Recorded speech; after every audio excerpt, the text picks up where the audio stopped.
Hi guys, welcome to my first ever editorial video. I didn't have a chance to do up an intro graphic for editorials, but make no mistake, this is neither a guide nor a gameplay compilation. This is an editorial. Today I'm going to be talking about Guild Wars 2, of course, but more specifically I'm going to be talking about the controversy surrounding the pace of leveling in Guild Wars 2 coming out of the second beta weekend event. We're going to talk about the basic methods of leveling your character, and then we're going to look at what all the fuss is about. I just want to be clear about one thing. The purpose of this video is not to convince anyone of anything. The purpose is to present the facts, to explain the conclusions I've drawn from those facts, and yes, I will be addressing some of the misinformation that has been floating around about the game since the first beta weekend event. If anything, if this video provides you with some new information you weren't aware of, or a point of view that gives you something to think about, that's good enough for me. Beyond that, what you ultimately like or dislike is your call to make. To start off, I want to review the basic methods of progressing your character in Guild Wars 2. Because this is not a guide, I'm not going to go into great detail with all of these items because honestly, some of them are just so painfully straightforward that more than passing mention would make me feel like I was wasting your time. Whenever possible, I try to avoid blank screens and text lists in my videos, but I'm going to make an exception here because it's something I'll refer back to later. So the first item on our list is dungeons, and I'm listing this first for two reasons. The main reason is because the first dungeon people will have access to is for level 30-ish and above characters, and the situations creating the controversy about the pace of leveling seem to be materializing long before level 30. The second reason is because for all the previous beta events, most of my time has been invested into gathering footage for my crafting guides, so I can't speak to just how much experience you get from a dungeon run. If you've run Ascalon Catacombs and want to leave a comment below the video telling us whether the experience gain was good, bad, or somewhere in between, go ahead and do that. That would be great. Number 2 on the list is grinding, and the reason I mention it is because not all, but certainly a lot of the people who reached unusually high levels in the beta reported that grinding, and in particular focusing on kill streaks, was the primary way they earned their experience. From what I understand about kill streaks, the whole idea is that you kill a mob, and then if you kill another mob within a certain amount of time, you'll earn some bonus experience, and then another mob within a certain amount of time will earn even more bonus experience, and so on. But I also heard something about how the mobs have to have been spawned for a certain amount of time before you kill them, or killing them won't count towards the kill streak or something. So again, if you've had some experience and success with kill streaks and want to leave a comment with a brief outline of the details, feel free to do that. I've seen bonus experience from kill streaks from time to time as I was playing, but never looked closely into it. So in the absence of that, just know that I've read comments from a number of people saying they've had good results, so it goes on the list. Third on this list we'll call exploration. In this category, I'm going to include everything from unlocking waypoints and points of interest to skill point challenges and jumping puzzles, because they're the kind of thing you can basically do once per zone and get some experience from it, and then they're done. For those of you paying attention, I did exclude Renown hearts from this category for a reason, and that's because I'm going to go into much more detail on those momentarily. And just to be clear, just because you've unlocked every point of interest and every waypoint on a map doesn't mean that you've explored every nook and cranny and seen everything that zone has to offer. I'm just referring to the activities you can do in the process of exploring that will grant one-time experience for discovering or completing them. Of course, we can't forget about personal story quests. I don't go very deep into these during the beta events. On both of the characters I've invested time into, I've stopped around the level 10-ish area with them. But from what I've seen, at least in the early game, you can count on being able to do a new one of these every 2 to 3 levels or so. They're good experience and loot, and just like the stuff I put into the exploration category, you can only do each personal story quest once. Next on the list is gathering. If you've played during a beta event and done some gathering, or if you've watched my crafting guide videos, you know that there are no specific gathering skills in Guild Wars 2. All you need to do is buy the appropriate tools and equip them on your character and you're good to go. They even have their own slots to equip them, so they don't take up your weapon slots or anything else. If I had to give you a rough estimate, I would say that the total experience earned by gathering from a single normal node, be it an ore vein, a tree, or a plant, is equal to about 2 to 3 times the amount of experience you would get from killing a single mob in the same area. Now, before anyone gets upset demanding to know why gathering is worth so much more experience than killing a monster, it's probably because there are way more monsters than gathering nodes. After gathering on our list comes crafting. In the first beta weekend event, experience gains from crafting didn't seem to be working so well, but that was definitely corrected for the second beta weekend event, and I'll show you this post from a developer on the beta forums explaining exactly how much experience you can expect to get from crafting. The way leveling XP gain works in crafting is this. For leveling a discipline from 0 to 400, you will gain 10 levels along the way. By maxing out all 8 disciplines, you will gain 80 levels. That means you could dedicate a character to crafting, feed it all the mats you get on other characters, and level it all the way to 80 without ever needing to kill a thing. As hardcore crafters, we think that is pretty cool. And there you have it, straight from the devs. If you've seen my crafting guides, you already know that at least as of this point in the beta, you can train all 8 crafting disciplines on one character and switch between them without losing any progress, but you can only have 2 disciplines active at a time, and you have to pay a modest fee at a crafting trainer to switch around your active disciplines. So even if you don't want to be bothered with swapping and leveling more than 2 professions on one character, leveling just 2 crafting disciplines from 0 to 400 would account for up to 20 out of the 80 levels you would need to gain in order to reach the level cap. Next up on our list is World vs. World PvP.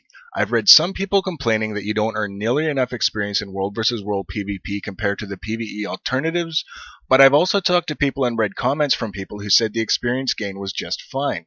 My personal experience in World vs. World has been limited up to this point, but based on the people I've talked to and the comments I've read, it's safe to say that earning consistent experience in World vs. World PvP hinges on playing the objectives and being successful. Whether or not ArenaNet has plans to adjust experience gain in World vs. World based on feedback from this last beta test, I can't say. But for now, just know that it is possible to earn reasonable experience in World vs. World, so that's why it's on the list. I'll briefly mention achievements as well because they do award experience. There are all kinds of different achievements, but in particular I'll point out that there are daily, weekly, and monthly achievements, and depending on how often you play, the experience from these can add up over time. So all that's left are Renown hearts and dynamic events. Like I said, this is where I want to go into greater detail because this seems to be the spot where people are most likely to have a hard time. We'll start with the Renown hearts, and the first thing we'll do is get our list off the screen for the time being. In the information section below this video, you'll find a link to the transcript of an interview with Colin Johanson, who is the lead content designer for Guild Wars 2. The article is dated August 1st, 2011, and it has a lot of interesting information, but the reason I linked it is because in that article, Colin talks about why Renown hearts were added to the game. I'll summarize for those who don't really want to go read the whole article, but the bottom line is that they reached a point in the development of Guild Wars 2 where they had people playtesting the game, and based on the observations of the developers and the feedback of the playtesters, people didn't really feel comfortable in the sense of being able to determine where to go and what to do. As a result, the Scouts and Renown hearts were added to the game as a means of helping direct players to areas within a zone that may be appropriate for them based on their level.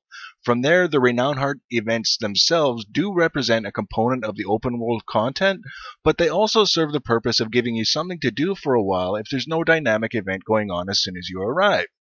The core of the open world PvE experience in Guild Wars 2 is, in fact, the dynamic events. Also in the information section below this video, you should find a link to a YouTube video made shortly after the first beta weekend event that goes into some very good detail illustrating how dynamic events can chain together. CaraEmm is the YouTube name of the guy who produced the video, so if you're not clear on what I mean by event chains, it's definitely worth a watch. From my point of view, I really enjoy the dynamic events. They create a more organic feel to the world than the static linear quests like you see in so many other MMOs. But that feeling doesn't come without at least one trade-off, and that trade-off is content on demand. In games like World of Warcraft and so many other MMOs, we've grown used to finding groups of NPCs that give us quests. And we go out and do those quests, and then we turn them in and get the follow-up quests, and we do those and repeat until there are no more quests in that area, at which point one of the NPCs gives us a quest that leads us to the next quest hub where we start all over again. And in those games, the expectation of the players is that if they do all the quests available to them in a certain area, that they will be properly leveled to move on to the next area as directed by the NPCs. And I think that for many of us, we've gotten so used to being led around by the nose by the developers in our MMO of choice that we're not used to having to think for ourselves or take any real initiative, and that approach simply doesn't work very well in Guild Wars 2. I want to take a couple of minutes here and talk about some of the common misconceptions I've seen pop up from time to time in YouTube videos and forum posts. The first is the confusion about the random events. I've seen it in more than one forum post, I've heard it in more than one video. People complaining that the random events aren't random enough. Let's just be clear about something. Guild Wars 2 was never described by the developers as having random events. It has been described repeatedly as having dynamic events, and there's a difference. There was a time after the first beta weekend where a lot of people didn't seem to understand how dynamic events chain together. So quite often one of two things would happen. Either they'd do one stage of an event chain and then immediately leave the area thinking they were done and not knowing that if they had stuck around for just a short while, another event would start up and then another and another. Other times they do an event chain thinking it was one dynamic event when in reality it was 3 to 4 events chained together. And that's why that video I linked below received so much attention, because it helped to illustrate how things actually work. It's not the individual events themselves that are dynamic, it's the event chains. For pretty much every event in an event chain, there are at least 2 possible outcomes. Simply put, you can succeed or you can fail. In essence, every event chain has an ultimate success state and an ultimate failure state. I'll use this event chain you're watching now to explain. In its ultimate failure state, the area outside the mine where we're fighting will have a machine tower and at least 2 turrets controlled by the evil miner guys here. For as long as that tower is left undisturbed, there will be a dynamic event objective to destroy it. If no players come along and destroy the tower, the event chain remains in its ultimate failure state. When the tower is destroyed, it sets off the chain, and the next event in that chain involves defeating waves of bad guys coming out of the mines and preventing them from rebuilding the tower. If you fail in that event and they do rebuild the tower is obviously rebuilt and the event reverts to its ultimate failure state. If you succeed, another event starts where you're required to escort and defend an NPC on his way down into the mines. If you fail at that, the next event will be the waves of bad guys trying to rebuild the tower. If you succeed, the next event is to kill the bad guy chieftain who spawns at the bottom of the mines. If you fail at that, it's back to waves of bad guys trying to rebuild the tower. If you succeed, a chest full of loot spawns and the guy you escorted into the mine sets up shop and you can buy things from him. At that point, the chain has advanced as far as it will go. It's in its ultimate success stage. If you hang around long enough, a bunch of bad guys will spawn and try to kill the NPC. If you defeat them, the chain remains in its ultimate success stage. If the NPC is defeated, the mines repopulate with bad guys and sooner or later they make another push to rebuild the tower. That is why they're called dynamic events, because the outcome determines what, if any, event is to follow in the chain, and it also defines the impact that particular series of events has on the world. I've heard this referred to as the pendulum effect, and it's a pretty good term to describe it. In the case of this particular event chain, it's in a pretty conspicuous location. There's a Renown Heart NPC within spitting distance of the tower. If there's any sort of dynamic event going on here when you swing by to do the Renown event, you're going to see it. Not all dynamic events happen so close to Renown NPCs. That's why taking the initiative to dig around and explore a bit and enjoy the world ArenaNet has created can be so beneficial, because there are all kinds of dynamic events that are waiting to happen off the beaten path, but players will never see them if they never leave the beaten path. The next misconception is overemphasizing the significance of Renown Hearts with regards to how much experience you need to level up. I can tell by reading a lot of forum posts that a lot of people are cycling around a zone from one Renown Heart to the next, and if there's a dynamic event going on, they'll do it, but if there's nothing going on, they just move on to the next Renown Heart. Sometimes dynamic events in an area trigger on their own, sometimes they're triggered by players, but what happens if people move too quickly from one Renown Heart to the next is that they'll start to fall behind in the experience department. And then by the time they complete the last Renown Heart in the zone, they look at their level and say, what the hell? So let's get down to brass tacks. Let me take all of the concerns I've seen people express about the rate of experience gain and boil it down into one example that sort of encapsulates the issue. I did everything there was to do in the starter zone, and when I ran out of things to do I was level 11, not level 15. I was too low level to continue with my personal story quest, and I got the crap kicked out of me when I tried to move into the level 15 to 25 zone. I'll tell you what, I'm not going to imply that anyone who says that is being dishonest, because I don't think it's necessary. I'm sure they genuinely believe they've done everything there is to do. I am, however, going to say that they're mistaken. And the reason I say that is because if someone truly has discovered every point of interest, unlocked every waypoint, completed every skill point challenge and Renown Heart event, and done every single dynamic event in the zone at least once, they're not going to be level 11. But let's be realistic. Someone finishes the last Renown Heart in a zone, they figure they've done all they can, but they're too low level to progress. There's an element of the beta testing community right now that is calling for ArenaNet to increase the rate of experience gain so that this doesn't happen. And frankly, I'm not sure that's the solution. I've got two reasons why I feel that way, and to illustrate the first reason, let's bring back our list. From a strictly practical standpoint, if you're level 11, you're not going to be able to run a dungeon to make up the experience difference because you're not high enough level, so let's just get rid of that altogether. As well, if you've progressed your personal story quest line to the point where the next quest is too high level for you, obviously that's not really a solution, and it's not like you're going to get 4 levels out of one personal story quest anyways, so we'll get rid of that too. So what we're left with are 7 options on the list that a person could do to make up the difference in experience, but there's some resistance to this right now. For starters, you see I've left Exploration and Renown Hearts on the list even though we've apparently done them all. That's because every city has an Azuran Gate portal to Lion's Arch, and when you arrive in Lion's Arch you will immediately see portals to the other 4 cities. For the beta, 2 of those cities are inaccessible, but that still leaves 2 other cities. You can go to these cities and explore the cities themselves for the experience from the points of interest and the waypoints, and you can also go to the starter zones for those other races and do Renown Hearts and all the stuff there. What a lot of people are saying is that they don't feel they should have to do that because they want to save those areas for when they level alts.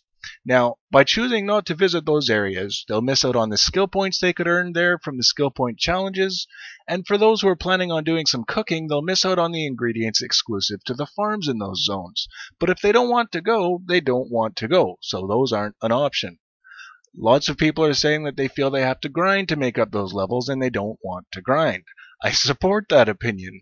I'll grind for crafting materials and trophies, but for some odd reason I hate grinding solely for experience, so we won't do that. Some people are saying they're not at all interested in gathering or crafting. They've never been interested in that kind of thing in other MMOs, and they're not interested in it for Guild Wars 2. Fair enough. People like what they like, and they certainly don't have to justify it to me. Not everyone is interested in PvP, or maybe someone has tried World vs. World, but maybe every time they go, the people on their team are just not really doing very well, so the experience gain isn't very good. So maybe they don't feel like World vs. World is an option for them. So that leaves dynamic events, and a lot of times on different forums when it is suggested to someone that they cruise around looking for different dynamic events to do, they complain that they don't want to repeat events. Back to the "I don't think I should have to" line. The idea is not to go back and repeat the ones you've done, it's go poke around for some of the ones you've missed, and if you do happen to come across one you've done and you enjoyed it the first time, do it again if you want. The automatic level scaling ensures that no content is ever fully obsolete. You can be level 79 and still get at least some experience in karma from a level 2 dynamic event. But hey, if someone doesn't want to, they don't want to.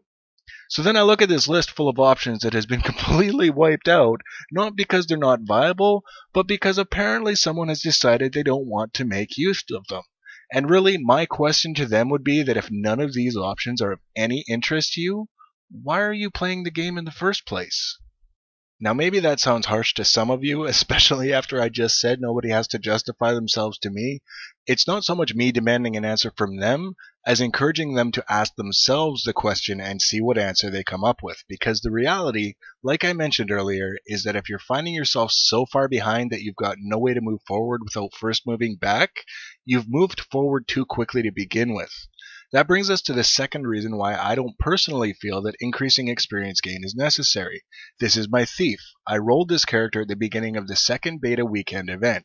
You can see she's level 19, and here's the short version of the reason I'm showing you this footage. I didn't do any grinding at all. I didn't run around repeating dynamic events to make up for an experience shortfall, but I did do a fair bit of gathering and I got a good chunk of experience from leveling crafting skills.